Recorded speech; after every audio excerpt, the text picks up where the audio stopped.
What is happening, Miami Dolphins fans? It's Ben Morgan of the Fins Up Network, and we have now officially wrapped up OTAs. We got 3 of our 4 rookie draft picks signed. We still don't know quite yet what's going on with that Dalvin Cook situation. We'll continue to monitor that, see how all of that plays out. But it's finally time for some mandatory practices as your Miami Dolphins enter mini camp, which runs June 6th through 8th. And in today's video, we're going to preview that mini camp. I'm going to dive into 3 things that I'm looking forward to that I've got my eye on heading into this mini camp. But there's more than that, and we can't have a lazy listener, so that's where you come in as well.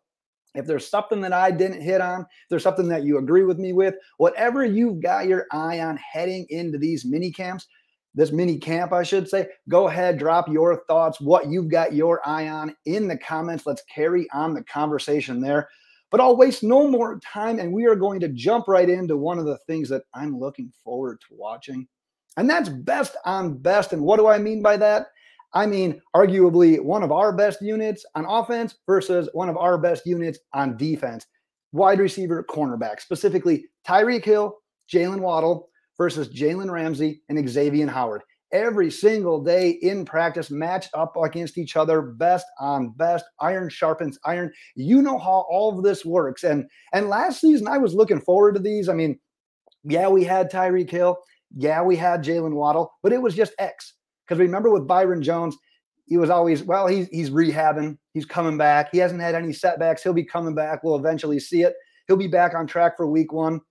Never happened. So, yeah, we still had Needham, and Trill Williams was doing well, and this was before the whole Kader Kohou emergence. But we didn't have Jaylen Waddle and Tyreek Hill versus Xavien Howard and Jalen Ramsey. That did not exist, and I am super stoked and pumped to see how that plays out. Because look at what you've got here. These units, if you look at a duo of wide receivers, Tyreek Hill, Jaylen Waddle is what?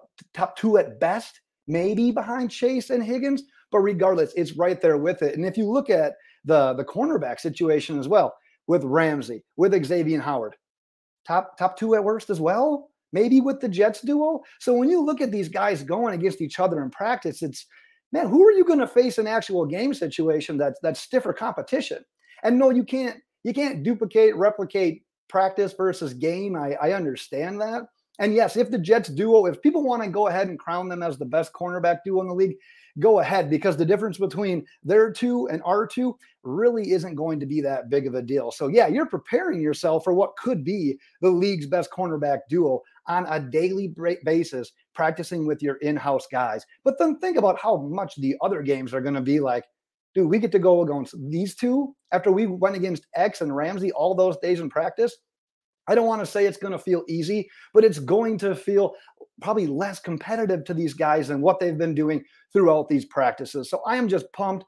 I love to see elite versus elite in game situations, practice situations.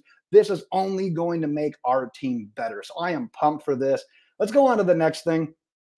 And this is, I got linebackers, and it's not like a camp battle. We're not to that point yet, but just in general, the linebacker position unit in general, who's performing, who's making the plays, who's getting their name called, who's not on the wrong end of allowing bigger plays in these training camp practices, all things that I'm going to have my eye on, because the unit, it's a little bit different. You brought in David Long.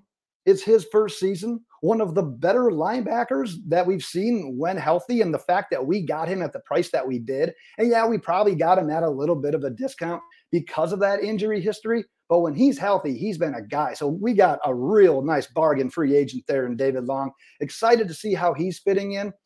An undrafted free agent, Aubrey Miller, I tend to kind of temper my expectations for any sort of undrafted free agents, rookies in general, but specifically undrafted free agents. You kind of got to temper your expectations. But man, there's a little bit of hype surrounding this guy and his performance. And maybe if he had a little bit better size measurables, we're talking about a pretty high prospect linebacker that probably should have gotten drafted. So how does he fit in? Can he make enough plays to get noticed to make to this team? Channing Tindall, our first pick from the draft a couple of years ago in the 3rd round. Are we going to see growth from him? Is he going to see a jump in his snaps as well? Is he actually going to contribute on defense, or is it going to be just special teams work? What are we going to see from Channing Tindall? Andrew Van Ginkel, been playing outside, been doing a lot of edge rushing. Well, this year he's getting some reps inside as well. So we're kind of cross-turning. We're doing some versatile stuff here. You still got Malik Reed, who we brought in as well. Jerome Baker, how does he fit into this Vic Fangio system? It's going to be interesting. Like I said, whether or not this unit kind of exceeds expectations and jumps to that level, because you could still argue that if we have a weakest unit on defense, it's probably the linebackers. Our defensive line is good. We could add a little bit more depth, yes, but it's still a pretty damn good unit. Edge rushers are pretty damn good. We just talked about how good the cornerbacks are. We're all pumped about the safety position with Javon Holland and Jones and Elliott. We're loving these units. So it's, can the linebackers step up? Can they hold their own once the games happen as well? So watching for their growth, it's going to be something to keep an eye on this offseason. And I tell you what, I probably saved my favorite for last. And it's Mike McDaniel versus Fangs. Vic Fangio. These two human beings are essentially like the definition of competitive. They want to win. It doesn't matter if it's in the game or practice. They want to win. And I have been told that these two, I mean, they got a little bit of a history. If you remember back to the reports of who's Mike McDaniel's dream guy for a defensive coordinator. Apparently, even besides just keeping Boyer, he wanted to bring in Fangio earlier. We all know how this all played out. He ends up getting his guy. And you know that he wants to continue to show up his guy. And Fangio wants to say, you know what, young guy, my defense can still show up your new age offense. So super competitive. But like I was saying, I've been told that they've got a bet against each other. And yes, it's a reported 5-cent bet, but it's regarding which of their units finishes better statistically in the league in the 2023 NFL season. Well, like I said, it's not about the money. It's kind of a fun bet, but it's that competitiveness, that competitive spirit that, you know what? Your offense might be good. This is Fangio. Your offense might be good. My defense is going to get better, and vice versa. And you love just having that fire between the coaching staff. And if you look at Mike McDaniel, year 2 of an offense that made a significant jump statistically already in that year 1. And now he says, well, we're not done. We're going to evolve the offense. We're going to get better pre-snap. We're going to get better doing a lot of different things. So is there going to be growth in the run game? Is a third receiving option outside of Hill, outside of Waddle, going to emerge? Are we going to continue to get a little bit better on the offensive line despite those question marks? Is Tua going to show growth in year 2 of the offense as well? And then you got Fangio, and he's going to bring in his scheme and his defense with these stud pieces. We talked about the cornerbacks. We talked about Javon Holland, Christian Wilkin, Emmanuel Ogbah, Jalen Phillips. These are studs. There's no reason this unit shouldn't see a huge jump, not only because of the guys we talked about, but and maybe knock on wood here, but man, we're healthy. Who knows how long that lasts, but we are so much healthier defensively. So we should not only see it jump just because we're healthier, but man, the guys we have in and bringing in Ramsey and the versatility he has to play elsewhere and then allows other people to play elsewhere as well.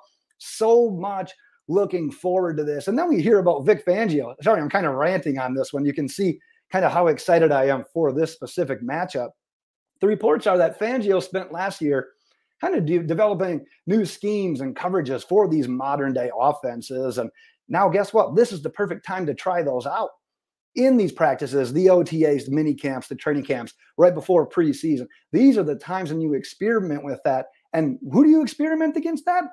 Mike McDaniel, one of the more innovative, creative minds in the NFL. So it's that time to really put it out there, see if it sticks, see what works, and then be set, be ready for that first part of the season. But yeah, we talk about players pushing each other in practice. Well, guess what, Dolphins fans? This year, we've got coaches that are pushing each other in practice as well. But that's what I've got my eye on. That's what I am excited about here with these upcoming mini camp dates. But like I said, what do you got? What do you got your eye on? What are you excited about? Go ahead, drop those in the comments. I will be back with news as it happens, training camp, mini camp reports, everything as it goes. So get subscribed, give this video the thumbs up, all that good stuff. Continue to show what's the word I'm looking for? The support. There it is, Ben. There it is. I promise this is water. But I appreciate all of you guys who have been continuing to show support throughout this, throughout these videos, throughout the offseason. I'll quit ranting. Until next time, Dolphins fans, fins up.